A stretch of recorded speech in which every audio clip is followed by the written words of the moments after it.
عبرت آموز جو واقعات ہیں ان میں سے ایک واقعہ قارون کا بھی ہے۔ سورۃ المؤمن جسے ہم سورہ غافر کہتے ہیں، اس کے اندر بھی اللہ تعالیٰ نے سیدنا موسیٰ علی نبینا علیہ الصلاۃ والسلام کا جب ذکر خیر کیا تو فرمایا کہ ہم نے موسیٰ علیہ السلام کو فرعون، حامان اور قارون کی طرف پیغمبر بنا کے بھیجا، یعنی ان کی پوری قوم کی طرف بھی، لیکن وہ ڈومیننٹ سرداروں کے نام اس لیے لیے جاتے تھے کہ وہ لیڈرشپ کے اوپر فائز ہوتے تھے۔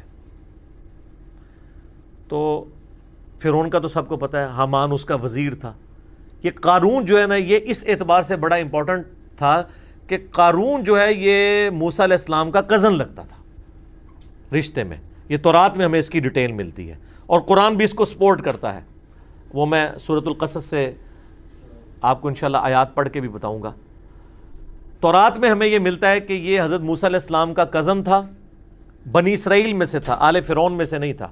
لیکن جس طرح یہاں پہ بھی آپ کو پتہ ہے جب گورے آئے تو انہوں نے ہمارے بڑوں کو خریدا، تو وہ غلام تو گوروں کے ہوتے تھے، حکمرانی ہم پہ مسلمانوں کے نام سے کر رہے ہوتے تھے وائسرائے کی شکل میں۔ اور یہ آج آپ کو جتنے بڑے بڑے لینڈ لارڈ ملتے ہیں، یہ وہ ہیں کہ جن کے آباء و اجداد نے غداریاں کی ہیں مسلمانوں کے ساتھ، اس کے ریوارڈ کے طور پہ انہیں انگریزوں نے کہا کہ جی آپ صبح سے شام تک گھوڑا دوڑائیں، جدھر تک پہنچ جائیں گے ساری زمین آپ کی، یہ جو ہزاروں کے نال لوگوں کی نکل رہی ہے۔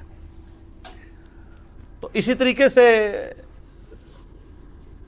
جو حضرت موسیٰ علیہ السلام کا یہ کزن تھا قارون، یہ ہے بنی اسرائیل میں سے تھا، لیکن حکومت کے ساتھ ملا ہوا تھا، اور بجائے یہ کہ بنی اسرائیل کی کوئی بہتری کی بات کرتا، الٹا یہ بنی اسرائیل کے اوپر ظلم ڈھاتا تھا، اور فرعون کا آپ سمجھ لیں ایک وزیر کی حیثیت سے تھا۔ یہ سورۃ القصص کے اندر اللہ تعالیٰ نے اس کا واقعہ ڈیٹیل سے بیان کیا ہے۔ سورۃ القصص سورت نمبر ہے 28 اور پارہ نمبر 20 کے اندر آپ بالکل اینڈ پہ چلے جائیں نا، آیت نمبر 76 سے آنورڈ۔ اعوذ باللہ من الشیطان الرجیم، بسم اللہ الرحمن الرحیم۔ ان قارون کان من قوم موسیٰ، بے شک قارون موسیٰ کی قوم میں سے تھا۔ اب یہ قرآن نے سپورٹ کر دیا کہ وہ آل فرعون میں سے نہیں تھا، ہے بنی اسرائیل میں سے تھا، اور تورات میں ہمیں ڈیٹیل ملتی ہے کہ وہ ان کا چچا زاد لگتا تھا۔ پیغمبر کا رشتہ دار بھی ہے، کافر ہے تو مردود ہے۔ ہمارے محبوب علیہ السلام کا رشتہ دار ابو لہب مردود ہو گیا۔ فبغى علیہم، لیکن اس نے بغاوت کی ان کے اوپر۔ وآتیناہ من الکنوز ما ان مفاتحہ لتنوء بالعصبۃ اولي القوہ۔ اللہ فرماتا ہے ہم نے اس کو ایسے خزانے دیے تھے کہ جس کی چابیاں ایک بہت بڑی جماعت اٹھاتی تھی۔ یہ 70 اونٹوں والی بات ہے، یہ 70 اور اونٹ تو ویسے ہی سال لگ جاتے ہیں نا، قرآن میں اتنا ہی ذکر ہے کہ بہت بڑی جماعت تھی جو صرف چابیاں اس کی اٹھاتی تھی۔ ہو سکتا ہے اونٹوں کے اوپر وہ لاتے تھے تو 70 بھی، یعنی بڑی 70 کا عدد ویسے عربی زبان میں کثرت کے لیے بھی استعمال ہوتا ہے۔ اذ قال له قومه لا تفرح، جب اس کی قوم نے اس سے کہا کہ مت شیخی بگاڑ، ان اللہ لا يحب الفرحین، بے شک اللہ تعالیٰ شیخی بگاڑنے والے کو پسند نہیں کرتا۔ دولت آتی ہے تو شیخی تو پھر بگاڑتا ہی ہے نا انسان، الا ماشاء اللہ۔ تو اس کے ساتھیوں نے کہا کہ تجھے جو اللہ نے دیا ہے نا اس سے آخرت طلب کر، ولا تنس نصیبک من الدنیا، اور دنیا میں بھی جو تو نے خرچ کرنا ہے اپنے لیے لوگوں کے اوپر اس کو بھی بے شک مت بھول۔ ہم یہ نہیں کہتے کہ سب کچھ اللہ کی راہ میں ہی خرچ کر دے، اپنا بھی حصہ لے اس میں سے۔ وَأَحْسَنِ كَمَا أَحْسَنَ اللَّهُ إِلَيْكَ، اور تو لوگوں کے اوپر احسان کر اس مال کے ذریعے جس طرح اللہ نے تجھے مال دیا، یعنی اللہ کے دیے ہوئے میں سے اللہ کی راہ میں خرچ کر، غریبوں کے اوپر لگا۔ وَلَا تَبْغِ الْفَسَادَ فِي الْأَرْضِ، اور دیکھ اس کے ذریعے زمین میں فساد تو مت بچا۔ اگر تجھے دولت ملی ہے، یہاں پہ بھی آپ دیکھ لیں جس کے پاس دولت آئی ہے وہ ڈان بنا ہوا ہے، اس کے لیے جناب بڑا وکیل کیا جج کرنا بھی کوئی مسئلہ نہیں ہے، وہ جج بھی کر لیتے ہیں۔ ظاہر ہے ججوں نے کئی فیصلے دیے ہیں نا ایسے کہ جی ان کے اپنے جج بکے ہوئے تھے، تو وہ کسی نے پیسہ لگایا تو بکتے ہیں نا۔ ان اللہ لا يحب المفسدین، بے شک اللہ تعالیٰ زمین میں جو فساد کرنے والے ہیں نا ان کو پسند نہیں کرتا۔ اب اتنی زیادہ نصیحت سننے کے بعد دماغ کا خمار دیکھیں کہ قارون جواب میں کیا کہتا ہے. قال انما اوتیتہ علی علم عندی. وہ کہنے لگا یہ جو کچھ مجھے حاصل ہوا ہے یہ تو میرا کمال ہے, یہ میرے علم کی بدولت ہوا ہے, میرے پاس جو ہنر ہے, میں بڑا یعنی ہوشیار آدمی ہوں, میں نے بڑی چلاکی کے ساتھ بڑے صحیح ٹائم پہ انویسٹمنٹ کر کے جناب فلانی جگہ پلاٹ لے لیا سی. آج جناب میرے احساسیں اتنے ہوئے ہیں.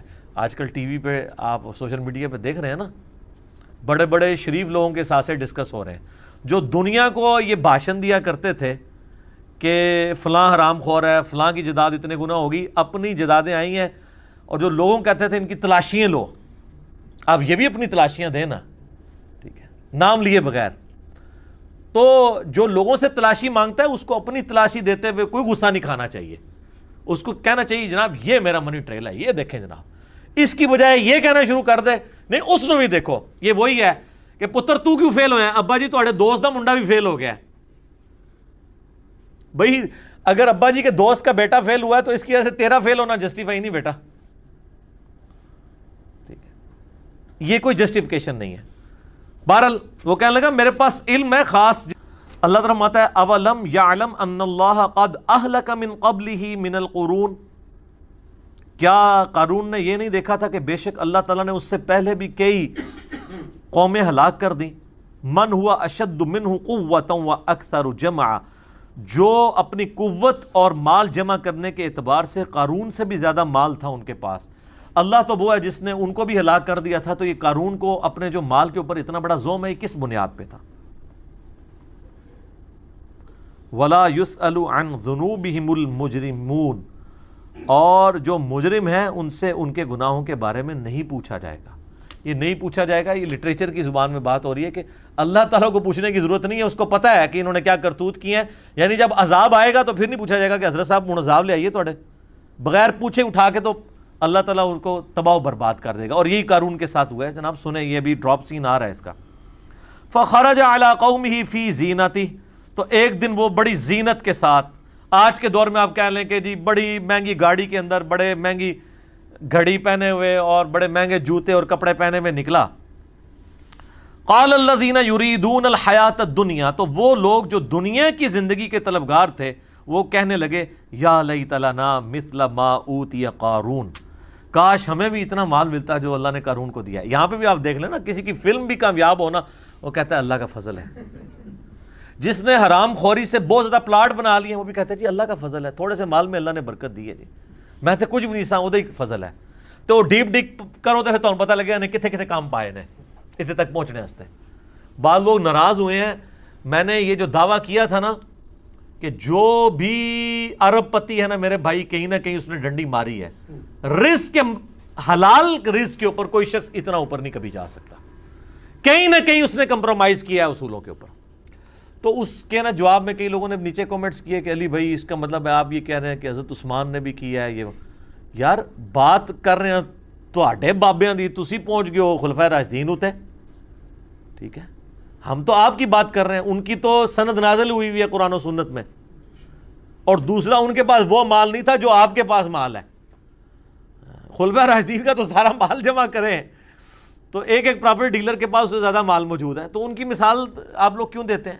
آپ اپنی بات کریں کہ آپ نے کہیں نہ کہیں جو ہے وہ لوگوں سے ناجائز زمینیں ہتھیا کے اپنے مال کو ڈبل کیا ہے, کہیں پہ سودی قرضے لیے ہیں, کہیں بدماشی سے ہتھیایا, کہیں پہ فائلوں کو پہیے لگائے ہیں.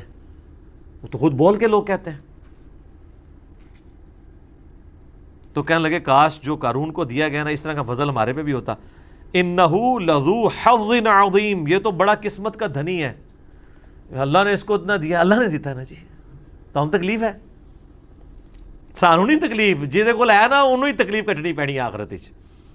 وقال الذین اوتوا العلم, اللہ تعالیٰ فرماتا ہے جو علم والے تھے نا, یہاں اب آپ کو پتہ چلا ہے کہ دولت کے اوپر لگام علم کی ہونا پھر انسان صحیح رہتا ہے. اللہ تعالیٰ فرماتا ہے جن کو اللہ نے علم دیا تھا نا, جب انہوں نے ان کی یہ بات سنی نا کہ یہ بڑا خوش نصیب, انہوں نے کہا ویلکم ثواب اللہ خیر لمن آمن وعمل صالحا, ان کا تمہاری خرابی ہو اللہ کے حضور جو اجر ہے وہ اس سے بہتر ہے ان لوگوں کے لیے جو ایمان لائے اور نیک اعمال کیے. ولا یلقاها الا الصابرون، لیکن اس کو وہی لوگ حاصل کر پائیں گے جو صبر کرنے والے ہیں. ایک یہ معنی ہے، اور دوسرا معنی یہ ہے کہ اس حقیقت تک وہ لوگ پہنچیں گے، اس علمی حقیقت تک کہ یار اصل زندگی تو آخرت کی زندگی ہے، جو صبر کرنے والے ہیں. دونوں معنی بیک وقت درست ہیں. دنیا تو ساری صبر پہ چل رہی ہے نا جی، پورے کا پورا دین، پوری کی پوری زندگی صبر ہے. 3 چیزوں پہ آپ نے صبر کرنا ہے. اللہ کی طرف سے شریعت کی پابندی جو ہے نا اس پہ صبر کرنا ہے. فجر کے وقت اٹھنا، سردیوں میں غسل کرنا، گرمیوں کے روزے رکھنا، صبر کرنا پڑے گا. دوسرا صبر ہے حرام خوری سے بچنا، حرام کاموں سے بچنا. نگاہوں کی حفاظت کرنے کے لیے آپ کو حرام سے بچنے کے لیے صبر کرنا پڑے گا، اپنے نفس پہ جبر کرنا پڑے گا. رزق حرام سے بچنے کے لیے صبر کرنا پڑے گا. اور تیسرا صبر ہے اللہ کی طرف سے آئی ہوئی تکلیف کے اوپر صبر کرنا. وہ تو سب سے مشکل کام ہے. ظاہر ہے کہ رزق حلال میں پھر آپ عیاشی کی زندگی نہیں گزاریں گے. دوویں جہانی مٹھے باؤ، انج نہیں ہوئے گا.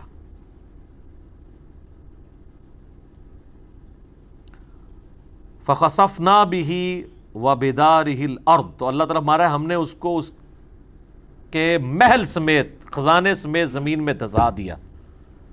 فما کان له من فئۃ ینصرونہ من دون اللہ، پھر اس کے پاس کوئی ایسی فوج نہیں تھی، کوئی ایسی جماعت نہیں تھی جو اللہ کے مقابلے پہ اس کی مدد کر سکتی. وما کان من المنتصرین، اور نہ ہی وہ بدلہ لے سکتا تھا کوئی اللہ تعالیٰ سے اس کے اس معاملے میں. سر وہ 30ویں پارے کے اینڈ میں بھی آیا نا، اللہ فرماتا ہے ہم نے قوم سمود کو تباہ کر دیا. ولا یخاف عقباہا، اور ہمیں کوئی ڈر نہیں ہے اگر ہم نے کسی کو برباد کر دیا کہ کوئی آگے ہم سے بدلہ لے لے گا، کیونکہ ہم جس کو کر گزرے تو ہم سے تو کوئی نہیں پوچھ سکتا. یہ وہی چیز ہے، اللہ تعالیٰ ہمارے کوئی اس کی مدد نہیں کر سکی جماعت. اب آگے دیکھیں کیا ہوا. وَأَصْبَحَ الَّذِينَ تَمَنَّوْا مَكَانَهُ بِالْأَمْسِ، وہ لوگ جو کل تک یہ تمنا کر رہے تھے کہ یار ساڈے کول بھی قارون جتنا مال ہوتا، اللہ فرماتا ہے اگلے دن کیا ہوا. یقولون وَيْكَ أَنَّ اللَّهَ يَبْسُطُ الرِّزْقَ لِمَن يَشَاءُ مِنْ عِبَادِهِ وَيَقْدِرُ، وہ کہنے لگے ہائے افسوس، بھئی اللہ ہی ہے جس کے لیے چاہے رزق کو کشادہ کر دے اور جس کے لیے چاہے رزق کو تنگ کر دے. لولا امن اللہ علینا، اگر ہم پہ اللہ کا فضل نہ ہوتا، لخسف بنا، تو ہم بھی زمین میں دسا دیے جاتے. وہ لوگ جو کل کہہ رہے تھے ہمیں بھی اس نے دولت بنا کے شکر ہے جناب اسی دی زمین میں دسا دیے گئے. ایک دن بعد ہی رزلٹ جب سامنے آیا نا، سر یہی ہونا ہے جو مولا علی کا قول ہے کہ انسان سویا ہوا ہے، جیسے ہی مرے گا جاگ جائے گا. او یہ کیا ہوا، یہ دنیا میں اللہ نے ان کو جگایا. ایک دن پہلے کہہ رہے تھے ہمیں بھی قارون جیسی دولت ملے، اور اگلے دن کیا کہہ رہے ہیں، شکر ہے یار اسی غریب ہی چنگے ہیں. یہ تو مارا گیا اپنی دولت سمیت، وہ دولت تو اس کو بچا سکی نہیں. وَيْكَأَنَّهُ لَا يُفْلِحُ الْكَافِرُونَ، ہائے افسوس کبھی بھی ناشکرے لوگ کامیاب نہیں ہو سکتے. یہاں کفر سے مراد ناشکرے لوگ ہیں. لیکن ناشکری ہے نا، اللہ نے رزق دیا تھا، اللہ نے نعمتیں دی تھی، آپ نے اللہ کی راہ میں خرچ نہیں کی، اپنی عیاشیوں کے اوپر خرچ کی ہیں، تو یہ ناشکری ہے. یہ اذانیں شروع ہو جاتی ہیں انشاءاللہ. بقیہ کے سوالات اذان کے وقفے کے بعد انشاءاللہ.